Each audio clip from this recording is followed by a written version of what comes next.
មួយគ្នាណាស្អែកចឹងបាទស្អែកចង្ហាន់ត្រង់ណាស្អែកខ្ញុំទៅព្រឹកអីយ៉ាងទៅអីកុំឆាន់នឹងច្រើនពេកបាទបាទអរគុណទៅតាថាថ្ងៃហ្នឹងទេបាទថ្ងៃហ្នឹងទេតាអើយទៅណាបាទតាបាទ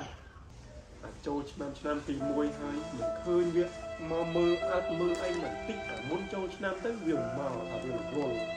ចូលឆ្នាំហើយទេទៅវារវល់ទៀតព្រោះមិនដឹងថាវាគិតមកឯងមិនតែឯងនៅតែឯងអញតែពិបាកចិត្តពេលទីស្តាផឹកឯណានៃគ្មានទៅវត្តទៅអីគេឥឡូវហើយអញអើយចាក់គូចង្ហាន់លោកទៀតណាមែនតុំស្រឡះមកឆ្នាំហ្នឹងមិនក៏ឃើញតាទៅវត្តសោះដល់អាមិនឆ្នាំហ្នឹងជុំតាទាំងហាធ្វើអីគេគួយលូតែតាទាំងហាអើយតានេះហៅរឹកខ្មែរមិនឆ្លើយវិញអីចឹងមើលទៅហៅដល់ចិត្តមើលតាទាំងហាអើយតាទាំងហាមើលទៅហាចិត្តប្រហែល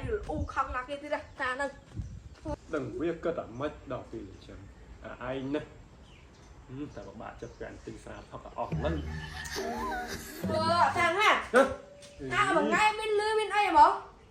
ហើយពីកាហាមិននោះហាជំនាញទៀតអញ្ចឹងថ្ងៃតែទៅណាទៅវត្តមែនទៅវត្តទៅវាងគេឯណាណាអូយខ្ញុំ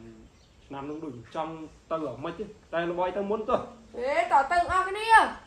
អត់អីឥឡូវចាំតិចទៀតខ្ញុំរៀបពាក់ទៅតាមក្រោយអញ្ចឹងហើយអាតាអីលអួយគេមិនវាមានស្អីគ្រាន់បញ្ហាក្នុងចិត្តវាចង់ឈឺចាប់ក្នុងចិត្តតិចហ្នឹងងើស្ដាប់វាមិនបានទៀតណាតាឥឡូវទៅវត្តអត់តែទៅមុននោះចាំតិចទៀតខ្ញុំទៅតាមក្រោយឥឡូវបាទម៉ោងប្រហែលនេះដល់ចង្ហាន់ខ្ញុំទៅតាមក្រោយកូនឃើញចង្ហាន់ឲ្យមកស្រាក់ទៅវត្តប្រឡយខ្លះទេតា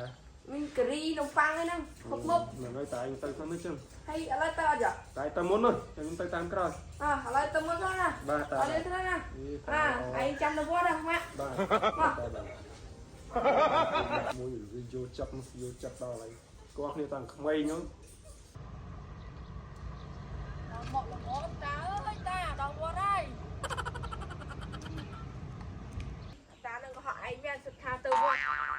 ឲ្យឯងខំចាំនៅវត្តអត់មានឃើញសោះ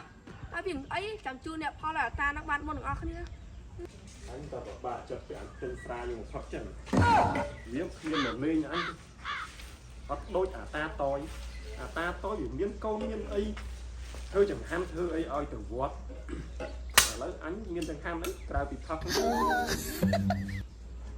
យីអាតានឹងតាដាំhơiចាស់ទៀតនេះមើលចូលសួរគាត់សិនមើលតាអីតាលេងមកបញ្ញាយ៉ាងហ្មងហ៎